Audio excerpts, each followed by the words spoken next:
The front door slammed so hard the framed photo of our 10th anniversary jumped off the wall and shattered on the hardwood. Glass sprang like ice across the entryway where I stood holding a single duffel bag, and the echo of my own heartbeat. Sarah's face was unrecognizable, eyes swollen red, lips trembling with something between rage and terror, and behind her, clutching a crumpled tissue, our 16-year-old daughter Lily stared at me like I was a stranger wearing her father's skin. "Get out," Sarah whispered first, then screamed it, the words slicing straight through the 22 years I'd spent building a life inside these walls. "Take whatever you need and never come back." I opened my mouth but nothing came. Only the taste of copper where I'd bitten my tongue to keep from begging in front of the child we'd raised together. It started 3 weeks earlier, though I wouldn't piece the timeline together until much later, when the nights were long and the silence in my new apartment pressed against my eardrums like water. I came home from the late shift at the firm, shoulders aching from 12 hours of spreadsheets, and found Sarah in the kitchen with her phone face down on the marble island, screen still glowing through the case. She flinched when I kissed the back of her neck, the way I'd done every night since Lily was in diapers. "Long day?" I asked, reaching for the bottle of red we kept above the fridge. She nodded too quickly, fingers curling around the phone like it might leap away. "Lily's upstairs doing homework," she said, voice pitched half an octave higher than usual. I chalked it up to exhaustion. We'd both been burning the candle at both ends since Lily started preparing for the SAT. But that night, when I rolled over to trace the familiar curve of Sarah's spine under the sheets, she stayed rigid, breathing shallow, until I pretended to fall asleep just to give her permission to relax. The first real fracture appeared on a Tuesday that smelled like rain. I'd forgotten my laptop charger at the office and doubled back, cutting through the alley behind the house instead of the front walk.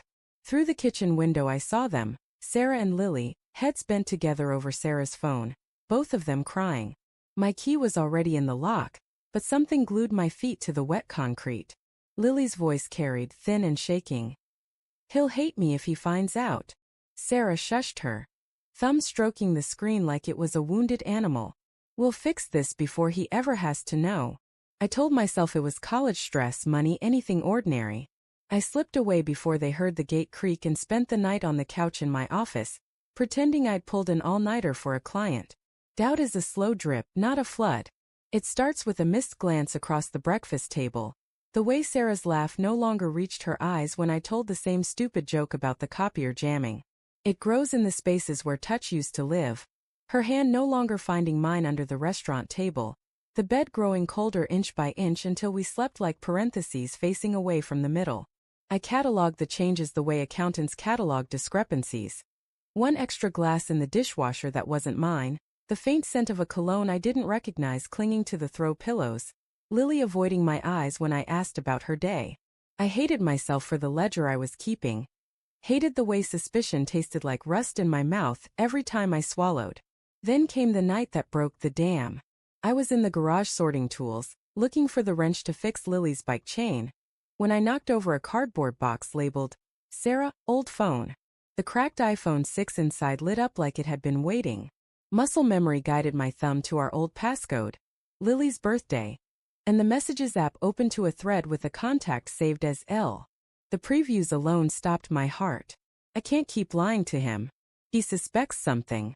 We have to tell him before he finds out. The last text was time-stamped 11:47 p.m., the night Sarah had cried in the kitchen. I scrolled up, each bubble a fresh wound. Lily's words, not some strangers. Lies about me. Drinking at work, coming home late with lipstick on my collar, yelling at her until she locked herself in the bathroom. Sarah's replies were frantic denials at first, then questions, then belief. The final exchange was from 2 days ago. "He grabbed my wrist tonight, Mom. I'm scared. We're getting you out of this house. I'll file tomorrow." My knees hit the oil-stained floor. The wrench clattered like a gunshot. I read it again, until the screen blurred and I realized I was crying so hard the phone slipped from my shaking fingers. 22 years of mortgage payments, of midnight fevers and school plays, of whispering I love you while our daughter slept between us after nightmares. All of it balanced on a teenager's fiction. I don't know how long I sat there before Sarah's silhouette filled the doorway, backlit by the kitchen glow. "What are you doing with that?" Her voice cracked like thin ice. I held up the phone. She crossed the garage in 3 strides, snatched it, and for one terrifying second I thought she might hit me with the wrench still lying between us. Instead she sank onto the workbench, face crumpling. "She's my baby," she whispered. She was crying. She showed me bruises. "There are no bruises," I said, and the words came out flat, dead. "Look at her arms, Sarah. Look at me." She did neither. She stared at the phone like it might sprout new messages absolving her. I waited for the apology, the unraveling. The moment she'd choose the man she built a life with over the child she was terrified of losing. It never came. Instead she said, "Pack a bag. The lawyer's papers will be ready in the morning." I left at dawn with the duffel and the clothes on my back. The divorce petition arrived by courier 2 days later, citing irreconcilable differences and requesting sole custody for the safety of the minor child. I sat on the sagging motel bed and laughed until I gagged. Laughed at the irony of being erased from my own daughter's life by the person I'd taught to ride a bike.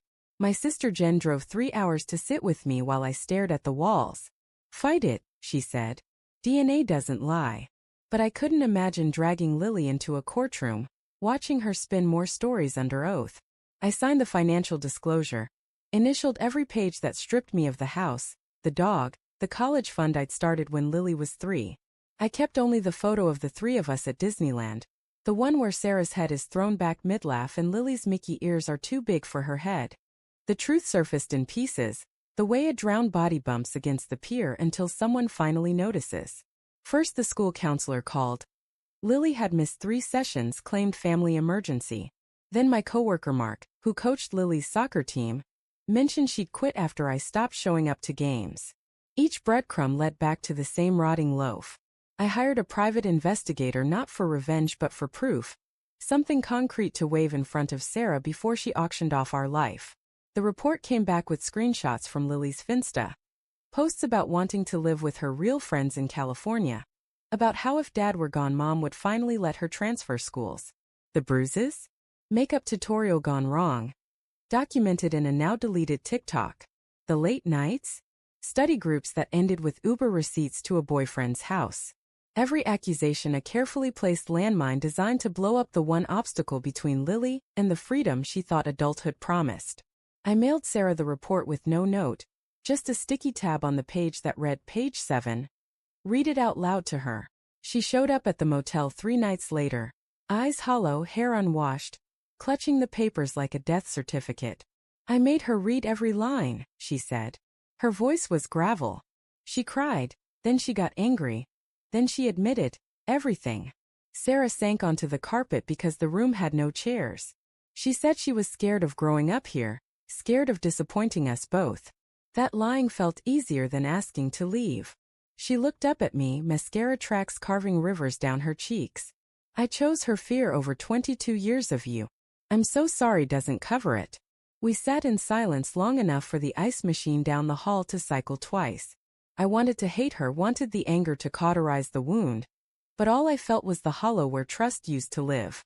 "Did you ever love me enough to ask me directly?" I said. She nodded, then shook her head, then nodded again. "I was drowning," she whispered, "and I pulled you under to save her." I thought of Lily at 6, missing her front teeth, asking if Daddy's ever left. I promised her forever. Sarah had promised me the same in front of 200 people and a priest. Promises, it turns out, have expiration dates printed in microscopic ink. The divorce went through uncontested. Sarah kept the house.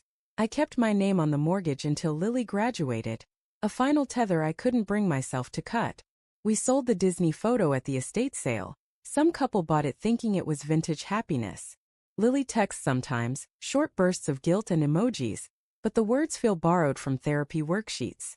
Sarah and I meet once a month at the diner where we had our first date, splitting coffee refills in silence. She's thinner now, eyes older than her 44 years. Last week she slid an envelope across the table. Inside was the cracked iPhone 6, screen finally dark. "I kept it as a reminder," she said. "Some lies you can't delete." I still flinch when a door slams. I still check my phone for messages that will never come.